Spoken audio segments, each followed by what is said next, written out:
Hello, my name is Mark Ackroyd, Head of Advice Delivery, Strategy and Innovation for Lumion. Welcome to Lumiant Live, the podcast for advice professionals that believe in a values-based advice experience, but still have that question, how does it all work?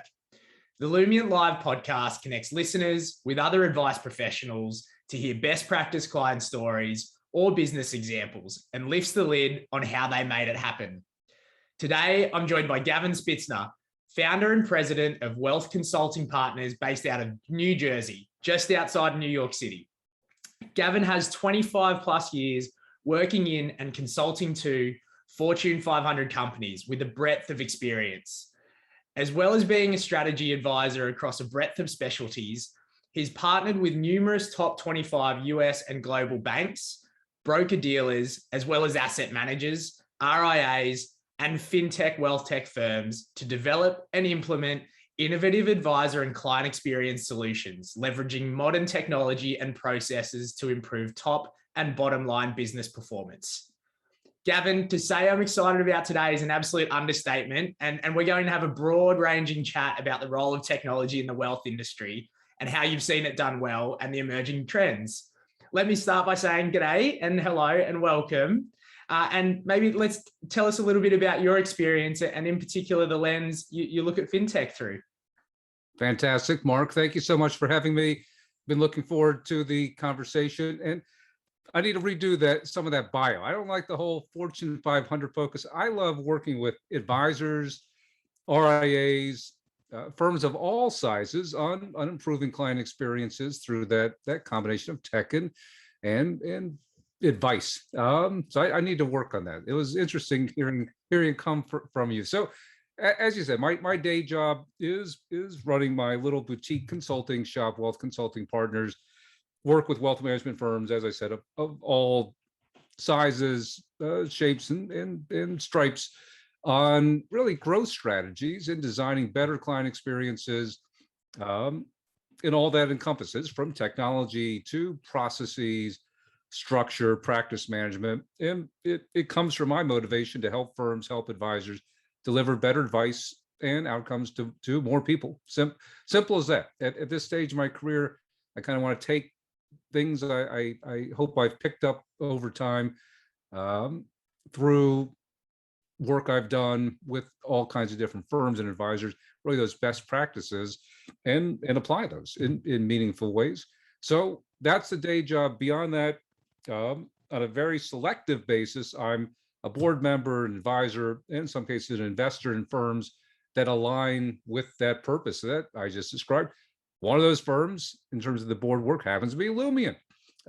So thrilled to be part of this journey with you, Santi, the whole team, and happy to go into some of the background on what attracted me to what you're doing and how that manifests itself in terms of my purpose.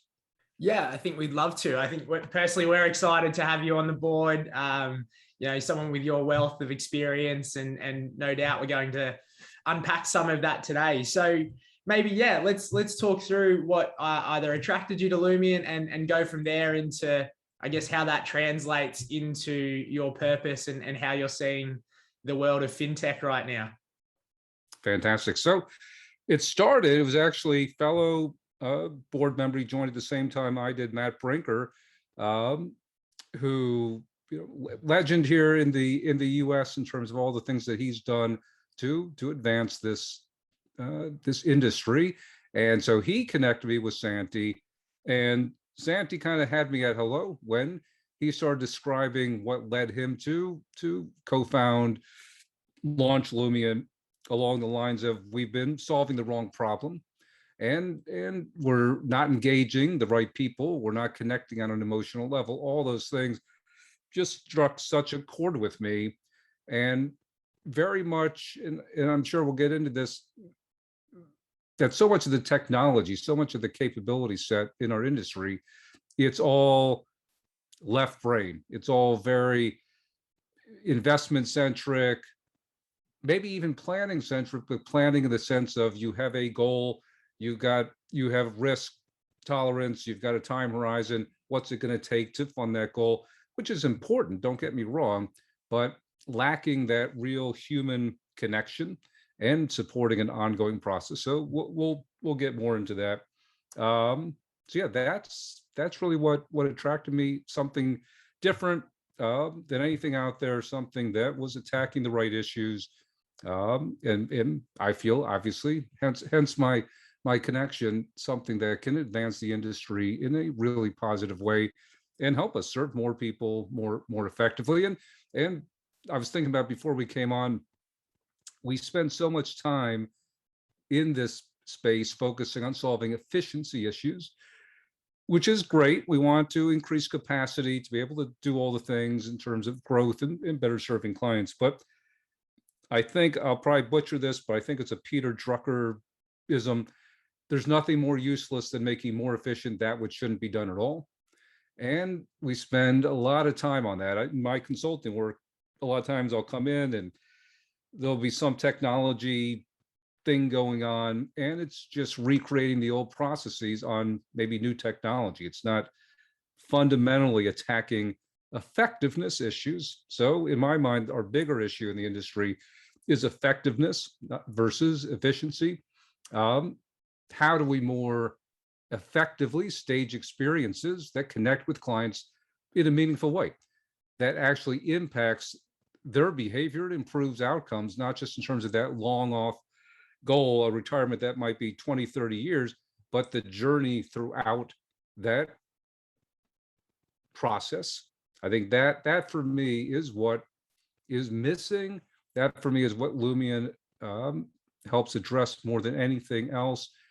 That journey, that ongoing process, not just something to get a client onboarded, up and running, or to achieve a long-term goal, but to make sure that the client is living their best life.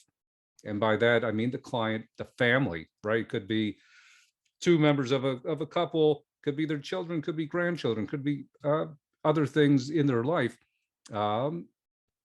making sure that they're achieving the most they can with what they have. Yeah, it's you raise a really interesting point, and this is a natural tension point in a values-based advice experience, in particular one that might be powered by Lumion and focusing on a client's best life.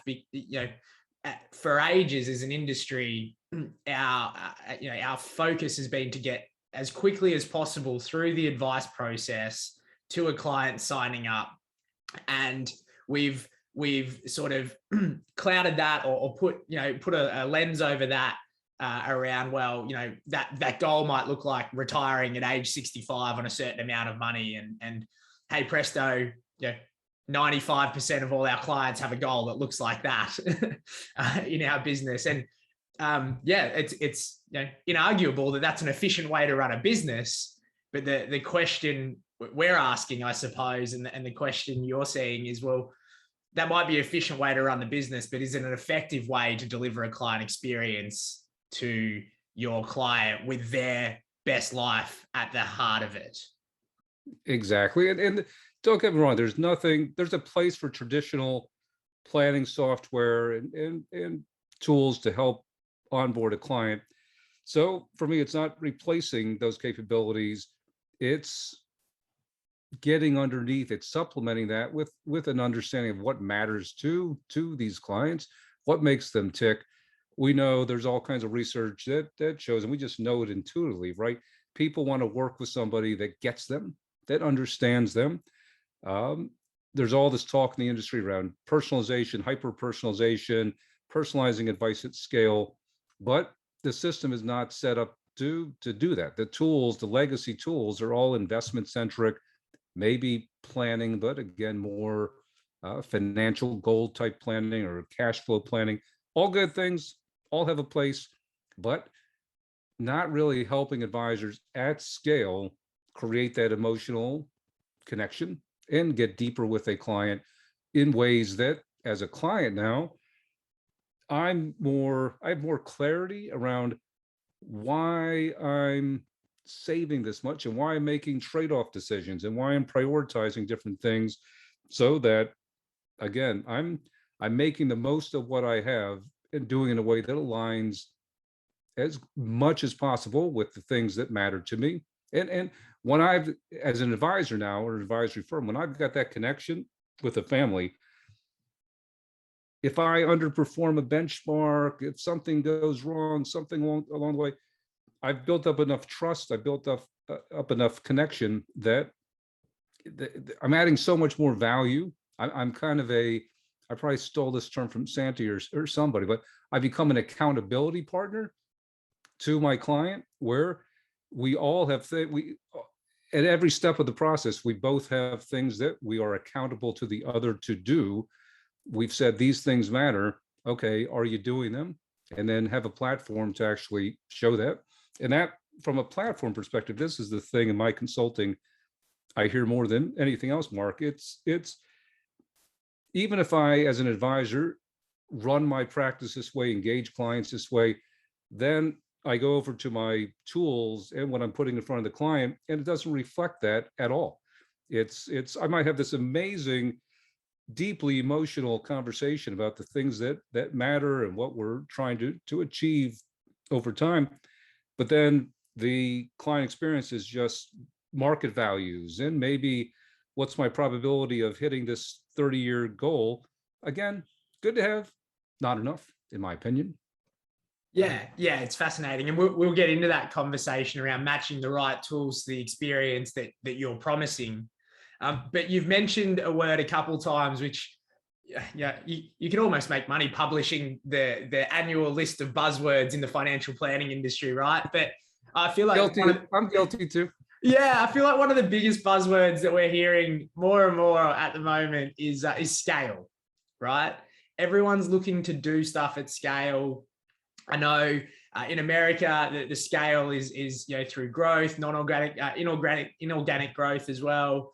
And in Australia, we're seeing scale because a lot of practices are merging together, and people are buying books because people are exiting the industry. In your role, you absolutely would see a ton of businesses that are trying to grow and grow exponentially, and therefore have scale issues. When you're thinking about that, when you're working with those clients, what are some of the challenges that you're seeing at some of those bigger business levels or RIAs that are scaling up around their experience, their client experience, and how they're managing that scale challenge, I guess, for lack of a better term? Well, and it's scaling a repeatable process and an effective process, back to effective. And this has bearing on just the ability to grow organically, to win new clients, retain them. And that ultimately, whether you're selling now or at some point, and there's all this, like you said, organic activity going on, this stuff matters from a valuation standpoint in a huge way. I've seen it now from due diligence on the PE side, looking at practices, looking at businesses, and this is understanding how they use technology. Do they have a repeatable process? Does data flow?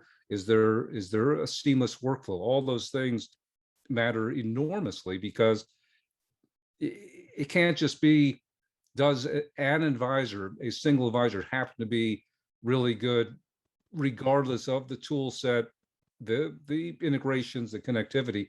It has to be something where I can scale this thing and I can bring in new advisors, and they can drop into this process and succeed very quickly, versus they can kind of make it up as they go. They can do what they want.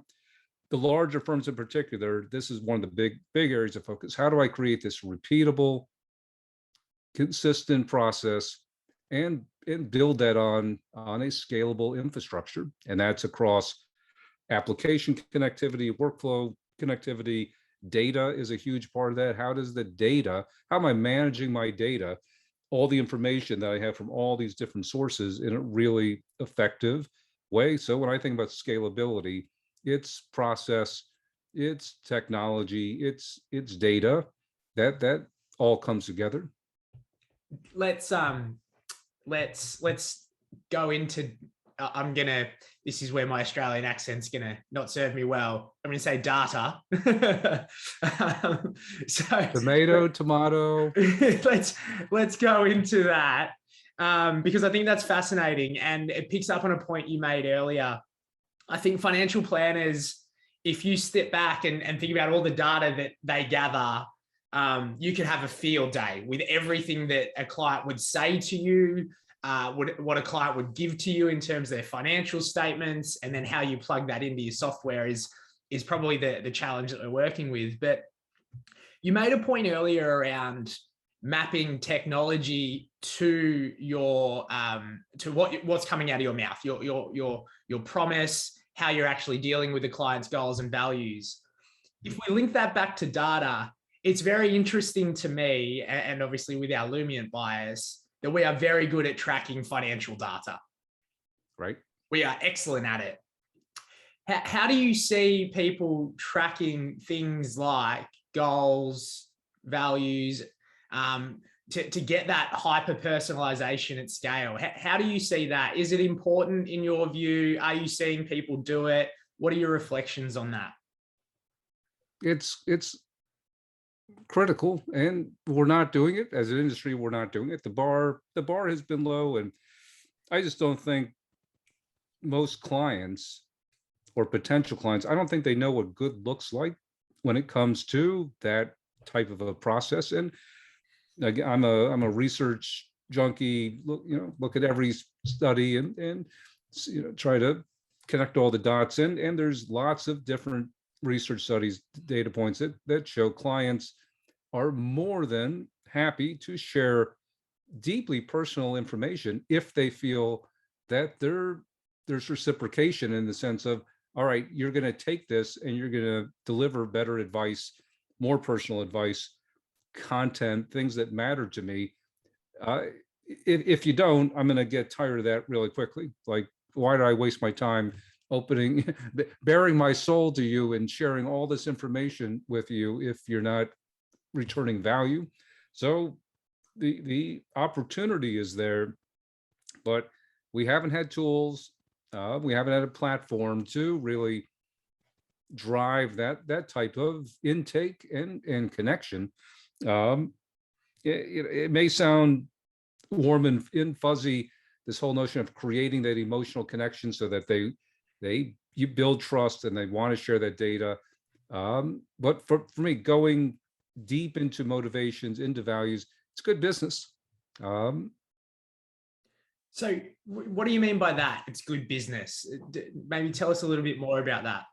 Yeah, that if you build that connection with clients, they're going to, first of all, they're going to, when they get to a consolidation point, or if that could become the catalyst for a consolidation point. Here in the US, at least, wealthy families often spread their wealth around and have multiple advisors, 3, 4, 5 different advisors. They usually reach a point, maybe it's at retirement, maybe it's before, if there's a compelling enough reason to consolidate with somebody. So the advisor, the firm that's doing the types of things we're talking about here, Mark, they're going to be the ones that get that. So that's just good business. Share a wallet, stick your long-term sticky revenue, and referrals. There's a generally a dearth of referrals for a lot of firms and advisors, because other than like cocktail stories about I own this stock and look what it did, from a true referral around an advisor, there's not a lot of experience that gets people excited enough to say, yeah, I want to, this has been such a wow experience, I want to tell my friends about this, or my family members about this. That for me is a huge part. Back to organic growth. Can you deliver that wow experience consistently, where you're going to reach capacity quicker than you're going to run out of referrals because you're going to get those introductions, and meaningful introductions. And why is it that you think a more emotive type experience, for lack of a better term, generates that word of mouth referral more so than an experience where, maybe I've got better returns and I want to go and brag about that at the same cocktail event. Human nature. Generally people, it's usually only bad experiences that get people to want to spend the time sharing that. There's most of the time good experiences are just kind of taken for granted. In our business, there's not a lot of wow experiences where people feel so good about the relationship, the value that they're getting, the impact. I mean, I touched on this a little bit earlier on. The reality is in our business, usually, let's take a traditional couple. One person is leading that engagement, and the other person really has no idea what's going on. That for me is a big part of this. It's translating financial terms and the meaning of the money, what it's there for, in ways that both members can get engaged and have. Yeah, when you think about what the money's for, these are deep things. These are like, where do we want to live? What do we want our life to look like? Are we fortunate enough where we can transfer assets or donate money to things that matter to us? Or even from a portfolio management standpoint, there could be things that if both members were more engaged and understood what they could do from an ESG standpoint. Now these are ways to build that connection, that more of an emotional connection, where it's not just this rational. We're just investing the money and hopefully we get a decent return, but I'm able to inform that money with my meaning, the things that matter to me, my values, and get people much more connected. Yeah, and I think by doing that, the business impacts are exponential, right? Well, certainly. I mean, let's be honest. When we talk about both members of a couple, traditionally, there's obviously exceptions, but very often historically, the person that's been taking charge around the investment management is the male in a male-female couple. Women have been ignored by this industry. We know all the stats in terms of the amount of assets that they control now, that they will control over time, and we're just stupidly not paying enough attention to them.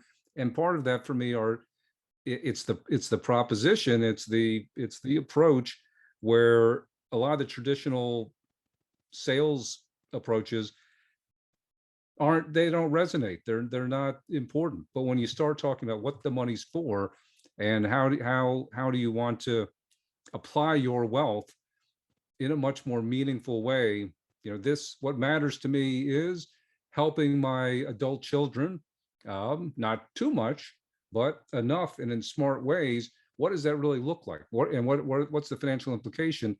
Now you're engaging people that might not be interested in Sharpe ratios, in beta, and all these things, but are very interested in how we can leverage these assets in ways that matter to us.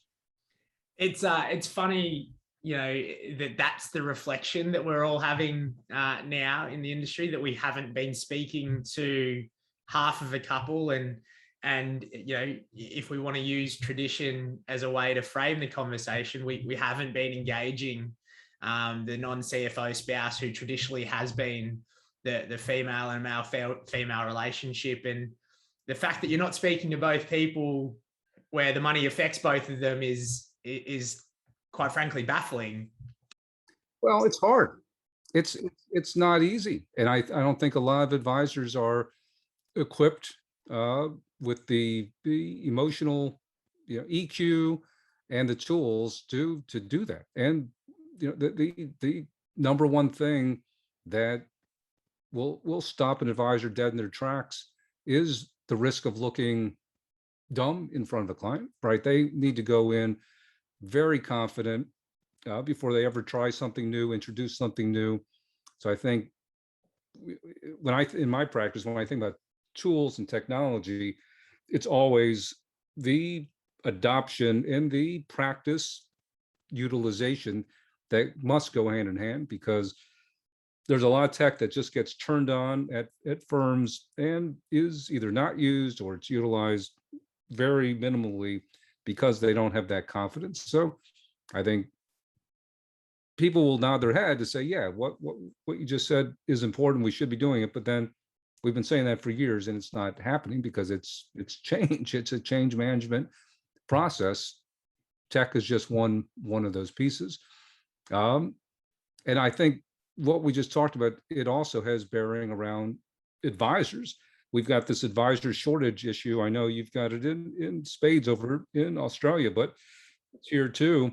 And the industry has not been attractive to lots of potential candidates because of the focus around finance and investing and that interests a certain percent of the population, but there's a whole lot of people that have not been engaged, where they look at this profession, I guess, as a profession and a way to help people in ways beyond just investment management.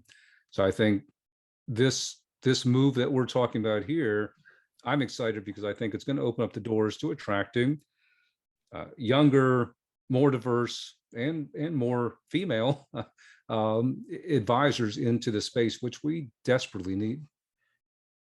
It's not very often you get to spend time with someone like Gavin, with such vast industry expertise. So naturally, our conversation went for close to an hour. So we split the episode into 2 parts.